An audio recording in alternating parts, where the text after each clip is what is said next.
Judiciary and Finance Committees, and she's also a candidate for Tennessee governor. We welcome her into the focus. Thanks for being with me. First of all, how critical is this deal? And we want to put a fine focus on American families in this investment. Yes, indeed. And when we talk about jobs growth and higher paying jobs, Harris, this is a part of that, a $1 trillion investment, and choosing to be a partner, whether it's economically or in the region, a partner with the United States. Those are tremendous steps for our nation. It is a win for President Donald Trump and his administration, and we look forward to hearing more, learning more about the specifics. Well, and you know, there has been some talk, the president brought it up, we don't know what it will look like or if it will happen, but the welcome that we covered here on the Faulkner Focus yesterday, Senator, was as warm as the president got in the Middle East. And so would the Saudis consider joining the Abraham Accords? We don't know. But does this warm up that process, knowing that they're investing so much in America? Harris, it does warm up that process. And I think even beyond that, it shows that the entire region is realizing the impact and the importance of President Trump's leadership. The way he has worked with partners in the region and the way he is working to create more partners in the region. I think that is significant. When you look at how the U.S. and President Trump and his administration have worked with Israel, this sends a message. And many times I use the word team as an acronym. It's something my mom always did.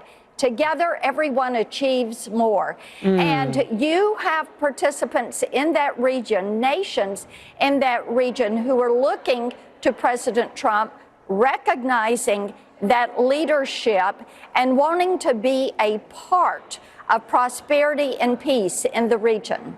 I wrote down in my notes, Senator Blackburn's sweet mother was an influencer early on. That's critical to winning that kind of team intelligence that you're talking about.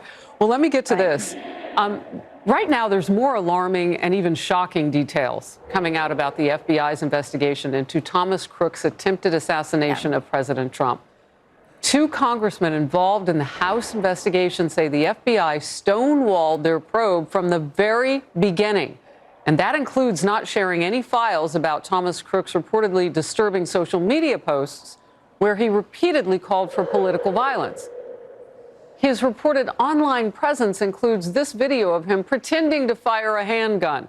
And he posted also about being strongly pro-Trump to extremely anti-Trump.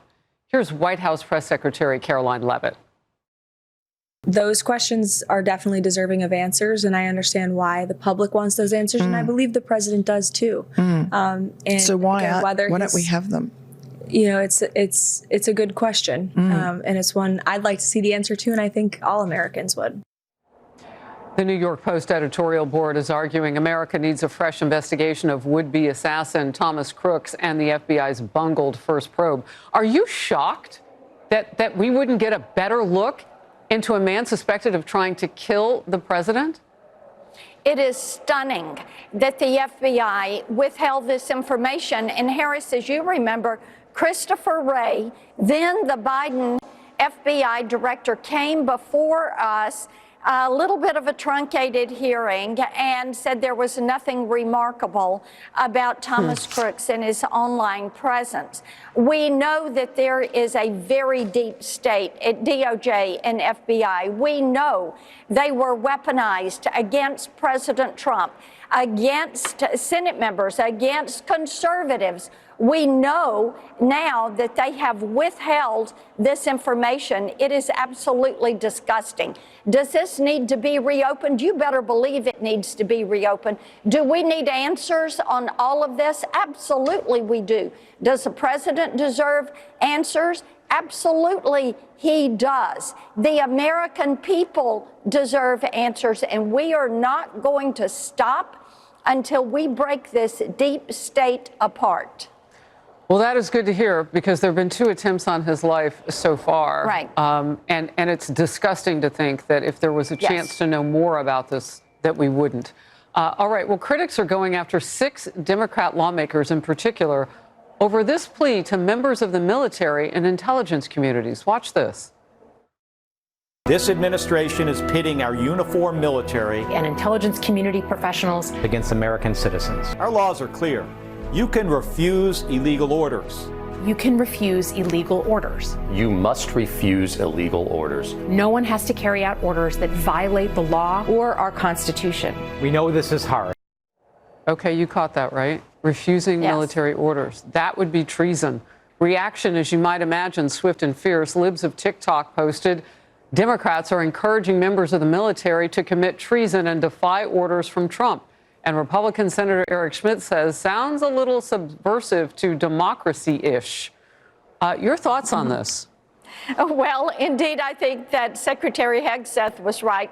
They have stage 4 Trump derangement syndrome. And it is inconceivable that you would have elected officials that are saying to uniformed members of the military who have taken an oath to protect and defend that they would defy the orders that they have been given to execute their mission.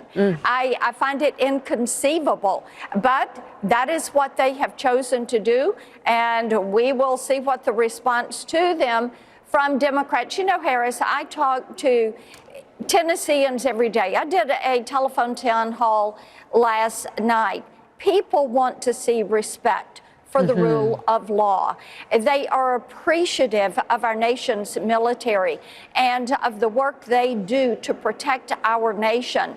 And I find this just so disturbing that they would say, defy the orders if you do not like the orders. I don't think they consider the slippery slope of what that does to an already unpopular Congress. We know that all of Congress doesn't ride high in the percentages of popularity, and this takes away the trust. I mean, that is, it's untenable. Senator, I'm always glad when you're in focus. Thank you very much. Happy to.